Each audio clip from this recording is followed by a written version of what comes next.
Abramos nuestras Biblias en Marcos, capítulo 7, y voy a estar leyendo verso 24 al 30. Dice allí: levantándose de allí, se fue a la región de Tiro y de Sidón, y entrando en una casa, no quiso que nadie lo supiese, pero no pudo esconderse. Porque una mujer cuya hija tenía un espíritu inmundo, luego que oyó de él, vino y se postró a sus pies. La mujer era griega y sirofenicia de nación, y le rogaba que echase fuera de su hija al demonio. Pero Jesús le dijo: deja primero que se sacien los hijos, porque no está bien tomar el pan de los hijos y echarlo a los perrillos. Respondió ella y le dijo: sí, Señor, pero aún los perrillos debajo de la mesa comen de las migajas de los hijos. Entonces le dijo: por esta palabra, ve, el demonio ha salido de tu hija.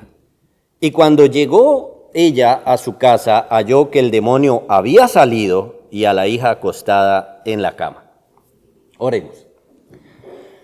Padre, queremos rogar tu misericordia una vez más, porque reconocemos, Señor, que necesitamos de ti, necesitamos conocer más de tu palabra, conocerte más a ti, necesitamos que tu Espíritu Santo aplique tu palabra a nuestros corazones, Señor, y todas estas son cosas que no podemos hacer nosotros, solo tú, Señor, en tu gracia.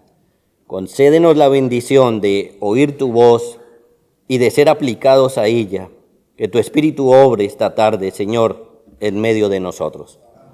Por tu Hijo Jesucristo lo rogamos. Amén. Una de las luchas que enfrentamos, hermanos, constantemente a nivel personal, tiene que ver con la falta de oración. Podemos pensar que realmente nosotros o no oramos como debiéramos, y que aún al mejor de nosotros le falta crecer aún más en oración. Podemos recordar las palabras que el Señor le dijo a los discípulos: ¿no habéis podido orar una hora? En la víspera de su muerte, el Señor le hace este reclamo a sus discípulos, y es un reclamo que sigue sonando en nuestros oídos, porque nosotros igualmente luchamos con esto. Somos vencidos muchas veces por la pereza, somos vencidos por el sueño, por el entretenimiento, por diferentes cosas. El Señor lo explicó, porque nuestra carne se opone a nuestro espíritu y algunas veces lo vence y no hacemos entonces lo que debiéramos, lo que queremos.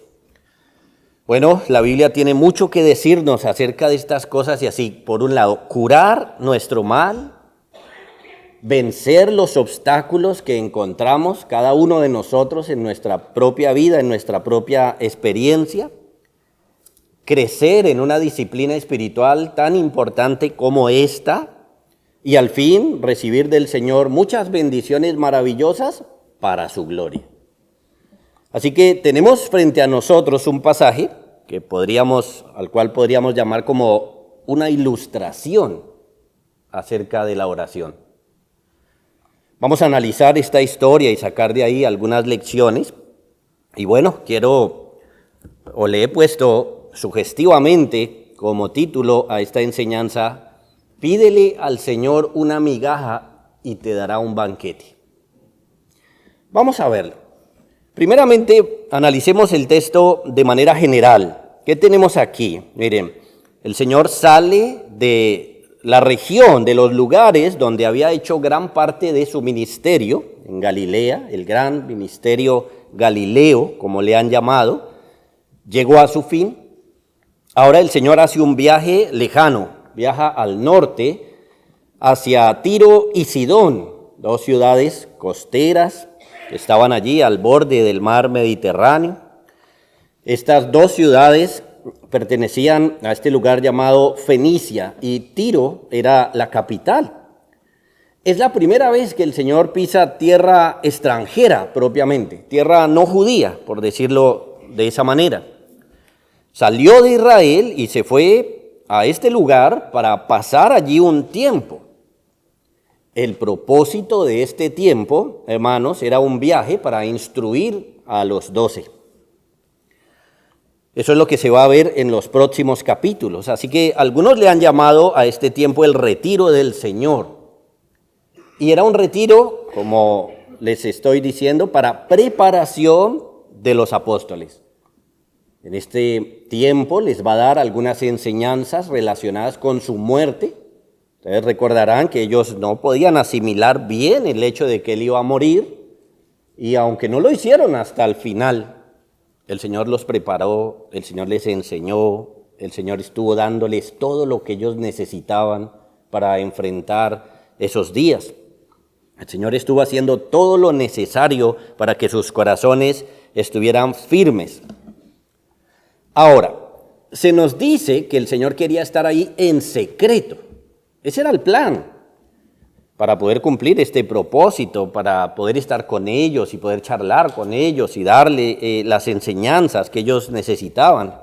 Así que se nos cuenta que entró en una casa y no quería que nadie lo supiera, pero en realidad no se pudo esconder. Es bien interesante la manera como el pasaje muestra al Señor. Uno no quisiera decirlo de esta manera, es como que se frustró ahí este deseo que el Señor tenía humanamente. Por supuesto, no hay ninguna frustración en él. Pero había este deseo de estar a solas con sus discípulos y no pudo tener ese tiempo porque la fama de nuestro Señor para ese tiempo era enorme. Así que era muy fácil que se regara la noticia de que llegó a un lugar o a otro y entonces el Evangelio nos comenta, por ejemplo, que hubo momentos donde el Señor no podía comer, cenar, almorzar, no podía, porque las personas estaban ahí todo el tiempo. Sus discípulos también entraron en esa dinámica, todo por la fama que el Señor había adquirido. Por ejemplo, Marcos 3, verso 7 en adelante. Imagínense, Marcos 3, el tercer capítulo, o sea que estamos hablando de un pasaje inicial. Dice: Mas Jesús se retiró al mar con sus discípulos y le siguió gran multitud de Galilea y de Judea, de Jerusalén, de Idumea, del otro lado del Jordán y de los alrededores de Tiro y Sidón, oyendo cuán grandes cosas hacía, grandes multitudes vinieron a él. Nótenlo. Claro, entendemos que Marcos en un sentido es más resumido, pero pronto, en el capítulo 3, la fama del Señor es enorme. Todas las personas de estos lugares, o muchas personas de estos lugares, venían a él. Y noten que también se nos menciona Tiro y Sidón. En el capítulo 3, ellos ya habían oído del Señor y ya lo estaban buscando. Así que, aunque es tierra gentil, el Señor se está yendo a una tierra gentil, tierra de gente que no creía en el Señor, como estaba revelado en el Antiguo Testamento, que eran tierras más bien idólatras. Aún así había gente que ya había oído del Señor. Entonces Marcos, con esto en mente, nos dice, pero no pudo esconderse. No pudo esconderse el Señor. Bien interesante, quería esconderse, no pudo esconderse. Tenía como propósito tener cierta privacidad que era necesaria para preparar a sus discípulos, era necesaria para sus planes, va a necesitar este tiempo con ellos. Viajó muchos kilómetros, muchas millas para lograrlo, pero no pudo. Ahora, ¿cuál es la razón puntual? Aparte de que su fama se había extendido, ¿cuál fue la razón puntual? Marcos nos dice: porque una mujer cuya hija tenía un espíritu inmundo, luego que oyó de él, vino y se postró a sus pies. La mujer era griega y sirofenicia de nación y le rogaba que echase fuera de su hija al demonio. Nótenlo, una mujer viene, por alguna razón ella sabe que el Señor está en este lugar, es una mujer gentil, que nos dan unos datos ahí supremamente importantes, se nos dice que era griega, luego además se nos aclara su nacionalidad, la cual es sirofenicia, y todo esto es muy importante porque según el Señor le va a decir, Él fue enviado primero a la nación de Israel, según lo leemos en el pasaje paralelo en Mateo capítulo 15, verso 24. Si quieren busquemos allí, porque voy a leer algunos versos de ese libro, Mateo 15, 24.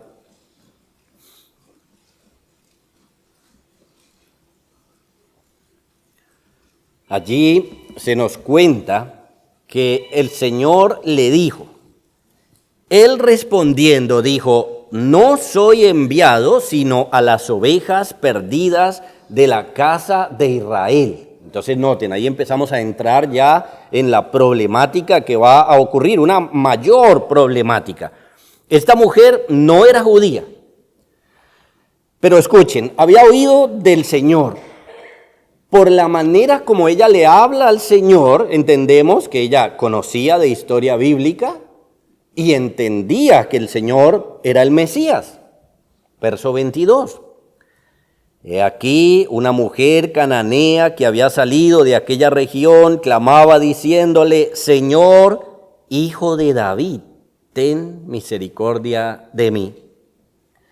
Señor, Hijo de David, esto es que ella le ofrece cierto respeto supremamente importante al llamarle Señor y le reconoce además como el Mesías al decirle Hijo de David, el Salvador del pueblo de Israel que estaban esperando. Entonces, lo que es interesante, hermanos, de este pasaje es como una mujer gentil lo recibe y lo reconoce.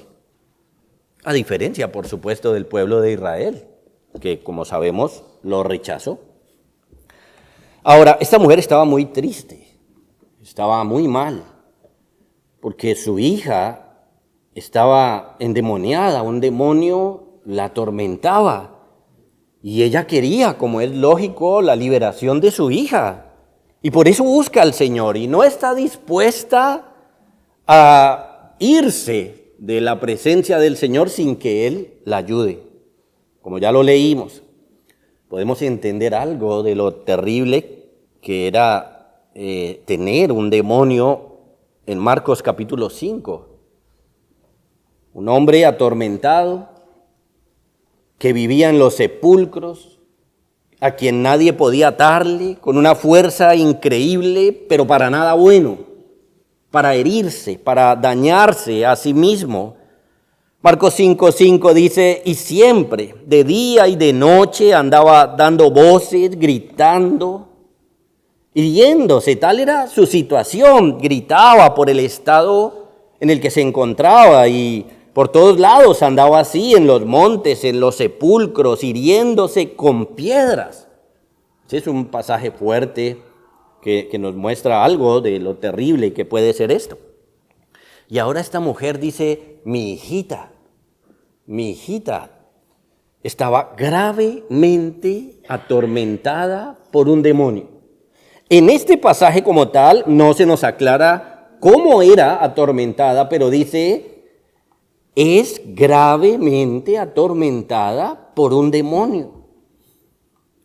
No sabemos cuál era su sufrimiento, no sabemos qué era lo que estaba pasándole a esta niña, pero no era un sufrimiento liviano, era grave, según dice el pasaje, el tormento para su alma, para su cuerpo y para su mamá. Su mamá, que la ama, y verla en este sufrimiento. Así que podemos decir que tragedia para esta niña sufrir de esta manera y qué tragedia para su madre ver a su hija sufrir así y sin poder hacer nada, sin tener el control de la situación, que es lo que normalmente los padres esperarían poder hacer. Esta mujer estaba impotente ante los poderes de las tinieblas. no hay cura, no hay remedio, no hay médico. Pero esta mujer ha oído de Jesucristo, ha escuchado de Él. El único que puede librar de los poderes de las tinieblas, como lo mostró a través de todo su ministerio. Y llegó ahí a su ciudad, así que aunque el Señor quería esconderse, ella lo buscó y le pidió y le rogó e hizo todo lo que podía hacer para buscar al Señor y buscar una solución para su hija.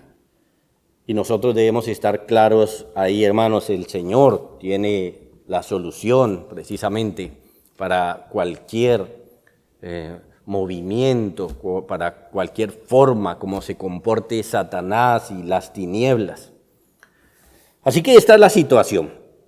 Ahora bien, en segundo lugar, pensamos cómo actuó el Señor frente a esto. Y podemos decir que es de lo más asombroso. Y podemos decir que es asombroso en un sentido negativo. Porque el Señor siempre se mostró misericordioso, generoso. El Señor siempre estuvo ahí, sanando, sacando, expulsando demonios. Cuando Juan le preguntó si eres tú o no, eso fue lo que él le respondió. Pero en esta oportunidad, inicialmente, de una forma extraña, aparentemente el Señor no le quería prestar atención. No le quería poner cuidado. ¿Cómo puede ser eso? En el verso 26 dice que le rogaba que echase fuera de su hija al demonio. Por supuesto, la expresión le rogaba nos da a entender que lo hacía muchas veces, que no cesaba de hacerlo. Le rogaba y le rogaba. Claro, ella estaba intercediendo por su hija, ella conocía el sufrimiento de su hija, que había algo muy malo en ella y quería que su hija no tuviera eso, que fuera libre de eso, que no estuviera dominada por un demonio. Qué situación más terrible en la que estaba. Cuando los padres no queremos que nuestros hijos pasen por cosas feas, por cosas duras, y la hija de esta mujer está pasando por una cosa tan terrible, una situación tan horrible. Así que con todo el ánimo le rogaba al Señor que echase fuera de su hija a este demonio. Mateo nos aclara un poco más en el pasaje paralelo, nos aclara un poco más cómo ella le rogaba al Señor. Dice que en Mateo 15:22 dice que la mujer clamaba diciéndole: Señor, Hijo de David, ten misericordia de mí. Mi hija es gravemente atormentada por un demonio. Y clamaba. Ahora la idea, entonces tenemos dos palabras acerca de lo que hacía: rogar y clamar. Y clamar tiene la idea de gritar. Tiene la idea de esa pasión que ya tenía en ese momento. Como que no tenía pena. Señor, ayúdame. No, Señor, Hijo de David, ten misericordia de mí.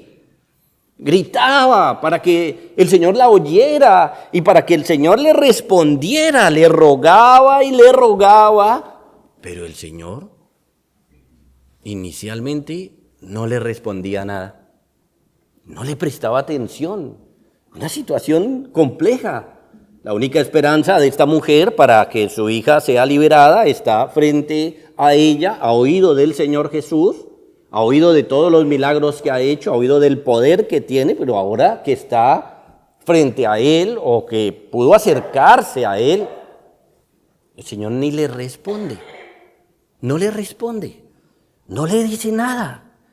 Realmente debía estar entonces impactada. El Señor no responde, aparentemente como que no le puso cuidado. Y como si esto fuera poco, se nos relata que, además de eso, los discípulos le rogaron al Señor que la despidiera. El Señor, despide a esta mujer está muy cansona, esto ya está horrible. Señor, dile que se vaya. Imagínense, los discípulos, en vez de pronto de interceder: Señor, préstale atención a esta mujer está sufriendo. Ellos: no, qué mujer tan cansona. Señor, despídela, que se vaya, porque da voces detrás de nosotros. Imagínense, ella rogaba, el Señor no le respondía, ella seguía intentando y los discípulos cansados de la mujer, cansados de oírla, ya no quieren oírla más. Así que la mujer en este momento estaba en una situación muy difícil que seguramente a muchos de nosotros podía hacernos perder el ánimo de seguir pidiendo alguna cosa. No me pone cuidado, primero. Segundo, estos discípulos aquí tratando de despedirme, que me vaya, y le interceden más bien para que el Señor le diga, váyase de aquí. Complicado, realmente difícil pensar en lo que esta mujer está viviendo. Unos discípulos insensibles, cansados de esta mujer y quieren es que se vaya. Bueno, en ese desespero la mujer grita, ayúdame, Señor. Hijo de David, ten misericordia de mí. Mi hija está atormentada por un demonio. Ella está consciente de su mal y sigue rogando y sigue diciéndole al Señor que la bendiga. Hermanos, y esta parte es supremamente impactante, y si me permiten ahí hacer una aplicación inicial, ¿cuánto debiéramos nosotros estar clamando porque el Señor rompa el poder de las tinieblas en nuestros hijos? Que si bien no están endemoniados, la Escritura dice que Satanás cegó el entendimiento de ellos para que no les resplandezca la luz de la gloria de Dios en la faz de Jesucristo. ¿Necesitan ser librados nuestros hijos también de las influencias negativas de Satanás? Pero luego pensamos, ¿cuánto oramos nosotros por ello? ¿Cuánto pedimos por ello? ¿Acaso clamamos, Señor, libra a mis hijos de esta incredulidad en la que están y sálvalos? ¿O hacemos una oración cada tanto, como si esto no fuera tan importante? Cada mes, cada 2 meses, Padre, acuérdate de mis hijos. Amén.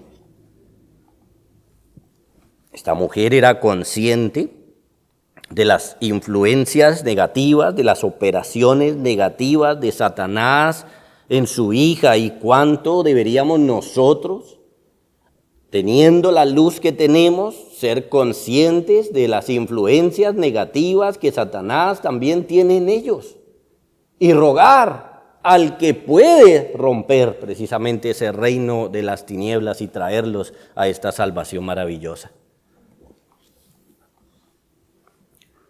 ¿Con cuánto desespero deberíamos pedirle al Señor que libre a nuestros hijos, hermanos, y que les dé esta, que es la mayor bendición que podemos pedir por ellos, que Él los salve, que Él los perdone, que Él los libre de esa mente incrédula y afectada precisamente por Satanás? Piensen en esto. Esta mujer está ahí frente al Señor y el Señor no le dice nada. El Señor no le responde. El Señor la ignora. Alguno podría pensar hasta mal del Señor. Esa actitud del Señor es una actitud muy dura, podría pensar. Pero los evangelios nos muestran abundantemente que Él es misericordioso, compasivo, muchas veces. Sin embargo, en esta oportunidad no responde. Bueno, a la luz de todo lo que hemos visto en los evangelios y de su compasión, debemos entender que si no responde, no es por dureza. Sin embargo, aún podríamos preguntar, Señor, ¿por qué callas? ¿Por qué no responde? Y esto tiene profundas enseñanzas para nosotros, hermanos. Somos muy regulares, muy malos para orar. Muchas veces no le pedimos al Señor lo que necesitamos realmente en nuestra alma y en nuestra familia, y muchas otras veces no insistimos. Tal vez pedimos y no vemos el resultado y nos desanimamos. Pensamos que el Señor se ha quedado callado, como en esta oportunidad, y entonces podemos pensar, tal vez es por dureza, y nos desanimamos Y no oramos y no seguimos haciendo como debíamos hacerlo. Pero debemos entender, hermanos, que si el Señor en algún momento guarda silencio, es porque tiene razones poderosas para hacerlo. No es caprichoso, tiene razones poderosas. Y aquí está, verso 27. Pero Jesús le dijo: deja primero que se sacien los hijos, porque no está bien tomar el pan de los hijos y echarlo a los perrillos. El Señor le responde con sabiduría, mostrando que tiene razones poderosas por lo cual está haciendo lo que hace. Había sido enviado con un propósito salvífico, pero su trabajo, sus labores tenían orden. Tenían un orden. Primero, los hijos. Luego, los perrillos. Los hijos de Dios en este momento eran los judíos, no los gentiles. Los gentiles en ese momento y hacia atrás estaban, y podríamos decir estábamos en una situación terrible. Miren conmigo Efesios 2, verso 12 y luego el 13. Pablo dice, hablándole a una iglesia gentil: en aquel tiempo estabais sin Cristo, alejados de la ciudadanía de Israel y ajenos a los pactos de la promesa, sin esperanza y sin Dios en el mundo. Esa es la descripción del mundo gentil antes de la venida de nuestro Señor. Este es un tema importante y nosotros hoy poco pensamos en él, porque pues ya estamos ahí y ya estamos incluidos, pero resulta que debemos leer muchos pasajes de las Escrituras a la luz de esto, y muchas veces no los leemos así. No nos damos cuenta cómo el Señor tenía un orden, cómo incluyó a los gentiles, y diferentes pasajes, por ejemplo, Efesios en el libro de los Hechos tratan ese tema y nosotros lo pasamos por alto. El tema de que el Señor hizo uso de un orden para la inclusión de los gentiles, para el cumplimiento de su propósito eterno, el cual le mencionó a Abraham: en ti serán benditas todas las naciones de la tierra. Pero eso tuvo un orden, tuvo un proceso que debemos analizar, prestar atención. Antes de la venida del Señor, nosotros y todos los gentiles estábamos lejos del pueblo de Dios. Y alguien podría estar cerca geográficamente, pero de eso no es lo que está hablando. Estaba lejos del Señor, en su corazón, en su espíritu, en su muerte espiritual, ajenos a todas las bendiciones que el Señor ya venía dando de tiempos antiguos. Y esa mujer estaba en esa situación. Es una mujer gentil. Y entre comillas, el Señor inicialmente le está rechazando por esto. Entre comillas. El verso 13 dice: pero ahora en Cristo Jesús, vosotros que en otro tiempo estabais lejos, habéis sido hechos cercanos por la sangre de Cristo. Hermanos, y ahí está nuestra bendición, que estamos hoy aquí. Estamos hoy adorando al Señor. Estamos viviendo un tiempo donde hemos podido creer en Él por su gracia, precisamente porque tenía incluidos a los gentiles en un momento particular de la historia humana. Y por eso estamos aquí. Pero el pasaje que estamos leyendo no es este tiempo, es otro tiempo. Y es un tiempo de transición bíblico en estos temas. Deja que se sacien los hijos primero, porque no está bien tomar el pan de los hijos y echarlo a los perrillos. Esto es, que él estaba haciendo su ministerio con cierto orden. Primero los judíos, luego los gentiles. Ese era el orden. Eso era lo que estaba haciendo. ¿Significa eso que no hay esperanza para nosotros? No. Aquí estamos, creyendo en el Señor por su gracia, por su obra maravillosa que nos ha alcanzado. El Señor deja una puerta entreabierta cuando le dice: deja primero. No le está diciendo no. Deja primero que se sacien los hijos. Después que se sacien los hijos, los perrillos podrán comer también. Esto es esperanza, o como lo leemos ahí en Efesios, pero ahora en Cristo Jesús, vosotros que en otro tiempo estabais lejos, ahora habéis sido hechos cercanos por la sangre de Cristo. Y qué bendición, hermanos, tenemos hoy en nuestras manos. Así que no era dureza, podría ser una apariencia. No le puso cuidado, aparentemente no le puso cuidado, pero su obra precisamente tenía que ver con los judíos, solamente que en un orden. Deja que coman los hijos, que se sacien, porque no es correcto echar la comida de los hijos a los perrillos. Esta es la doctrina, que el Señor vino primero a dar salvación a su pueblo, a lo que era su pueblo, al pueblo de Israel, y después incluir a los gentiles como nosotros. En tercer lugar, veamos la respuesta de la mujer. Esto es la insistencia de la mujer. Verso 28.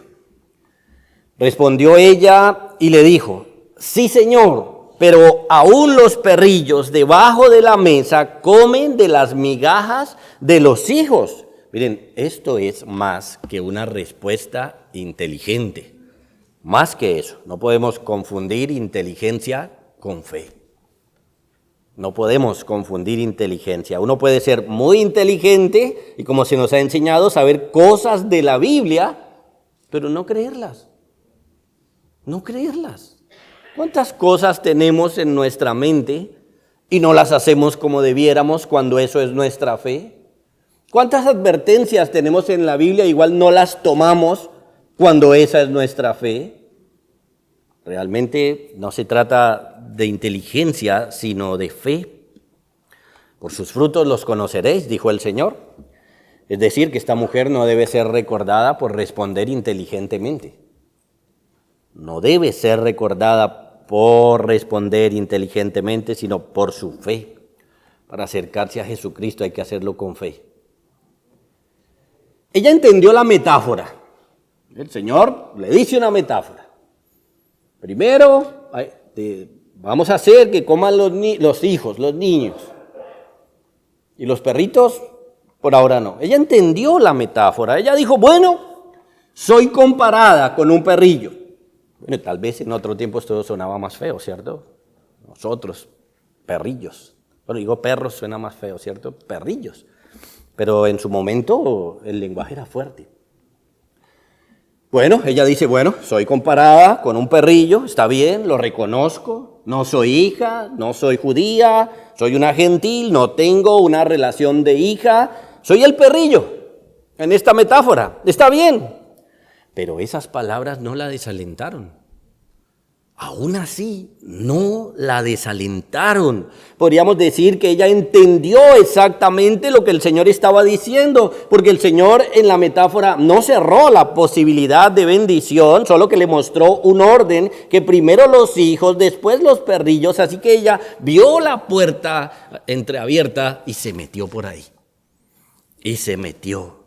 El Señor le dio la posibilidad, ella vio la posibilidad de pedirle las migajas de los perrillos, las migajas que los hijos dejan caer cuando están comiendo. Entendió la metáfora, se metió en ella y le dijo al Señor, dame esas migajas, dame esas migajas. Así sea solamente eso, quiero una migaja de Cristo, una migaja de sus bendiciones. Las pidió. No pidió un pan, no pidió herencia, pidió migajas. Y le dijo al Señor, no me niegues eso. Le pidió al Señor Jesucristo las migajas que pudieran caer de la mesa de los hijos. No discutió con que se le diera una porción a su hija, no se amargó. No se frenó en seguirle pidiendo al Señor lo que necesitaba. Le dijo, dame esas migajas, dámelas. Esto es el entendimiento, hermanos, de que si tan solo el Señor nos regala una migaja de pan, eso para nosotros sería un banquete, una enorme bendición. Había una pequeña posibilidad y entonces el Señor dijo, dámela. Esto, hermanos, es un asunto de fe. Acercarse a Dios en oración es un asunto de fe. Ella no tenía en su mente lugar a dudas de que el Señor la podía bendecir e insistió por todos los medios posibles. Mire, recordamos, los judíos fueron sanados por multitudes. Pasajes anteriores nos dicen que muchos de los judíos al pasar el Señor eran sanados. Que alimentó a más de 5,000, que curó, que liberó a muchos. Y ahora tenemos una gentil esperando una migaja de eso. Tan solo una migaja de toda la provisión abundante que el Señor había traído a los judíos. Solo una migaja de eso, dame. Ella la valoró y la pidió. Y así entonces, hermanos, esta mujer para nosotros es un ejemplo de oración con fe. Y esta es una ilustración de cómo deberíamos orar al Señor, con qué ánimo deberíamos hacerlo. Este es un relato que nos trae mucha enseñanza acerca del Señor, sus propósitos, sus métodos. ¿Qué hizo el Señor con esta respuesta? Verso 29. Entonces le dijo, por esta palabra, ve, el demonio ha salido de tu hija. Se lo dio, se lo concedió. ¿Puede usted imaginar la alegría de esta mujer? La alegría de que el Señor le respondió lo que le estaba pidiendo. Hermanos, y por un lado, ¿cuántas veces el Señor nos ha alegrado cuando le hemos pedido correctamente cosas y nos las ha dado? ¿Cuántas veces, hermanos? ¡Qué bendición para esta familia! Esta niña fue librada de este mal. El Señor le dice, ok, toma lo que me pides. Se lo da. ¡Qué bendición, hermanos! El Señor le responde aún cuando le había mostrado que había un orden en estos asuntos. ¡Qué maravilloso es el Señor! Podemos tomar ahí algunas lecciones claves para nosotros, hermanos. Primeramente, esto nos habla claramente del orden de la salvación. Como diría Pablo en otro lugar, al judío primeramente y también al griego.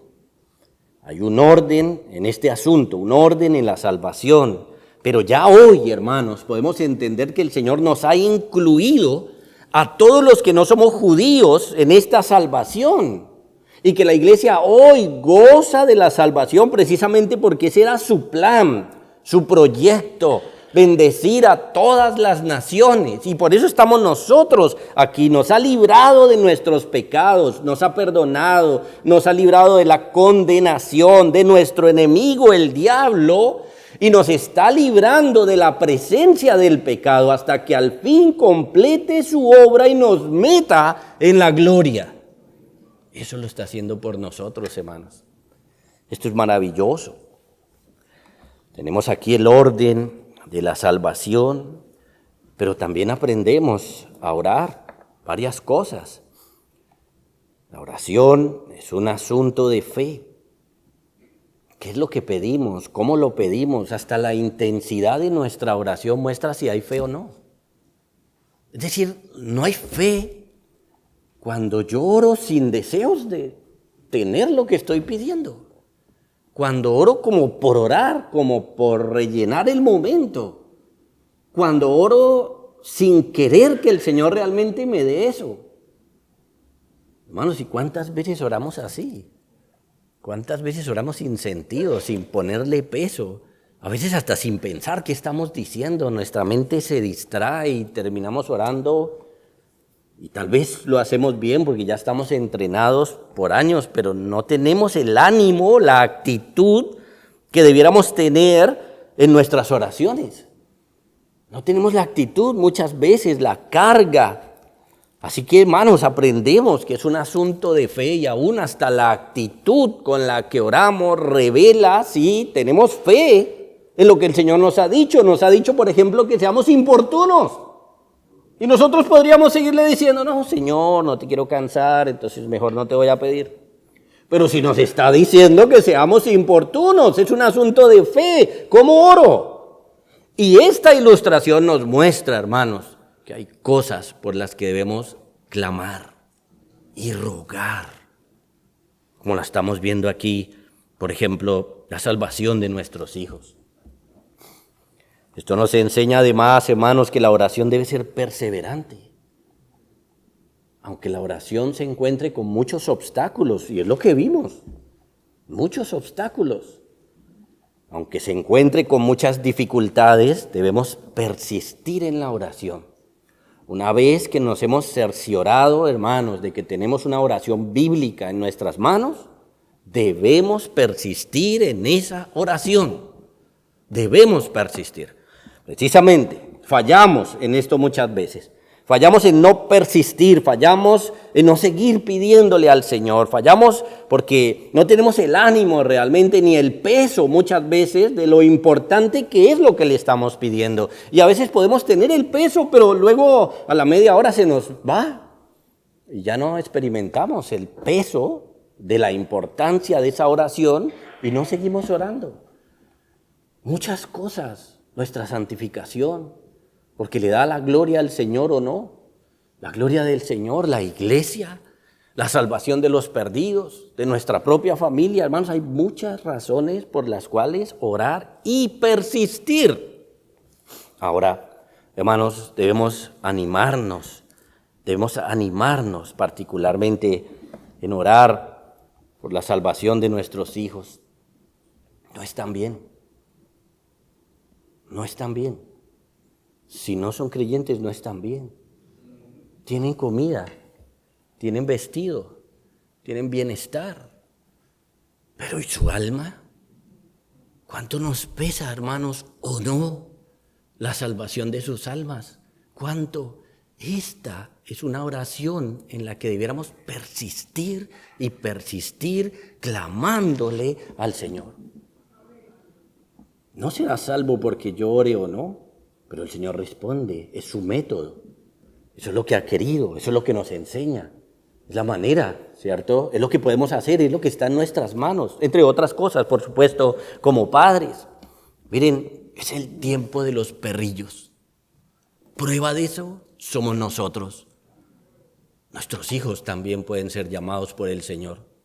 Nuestros hijos también pueden ser salvados por el Señor. Clamemos por ellos. Oremos por ellos, persistamos. Y los niños, los jóvenes, les decimos, vengan a Cristo, crean en el Señor. Él es el que puede librar sus vidas de la condenación. Jesús tiene ese poder y como lo vemos acá, puede salvarnos hoy mismo. Hoy mismo.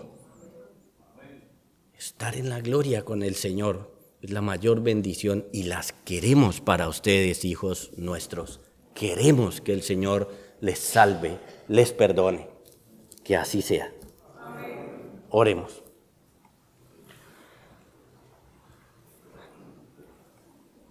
Padre, te damos muchísimas gracias por este pasaje.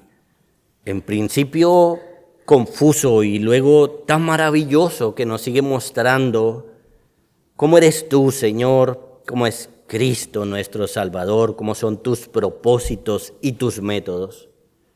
Gracias, Señor, por las lecciones que tenemos aquí. Oramos que estas cosas nos enseñen y moldeen más nuestra vida de oración. Y oramos, salva, Señor, a los que oyen tu palabra esta tarde. Salva a nuestros hijos. Ten misericordia de ellos, salva a los hijos de nuestros hermanos. Líbralos, Señor, de esa influencia maligna. Líbralos con tu verdad, que tu Hijo Jesucristo sea el todo para ellos, Señor. Y podamos, como esta mujer al final, tener este gozo maravilloso de la salvación de nuestros hijos. Rogamos esto, clamamos esto, Señor. Ten misericordia de nosotros y de nuestros hijos. Por tu Hijo Jesucristo lo rogamos, Señor. Amén.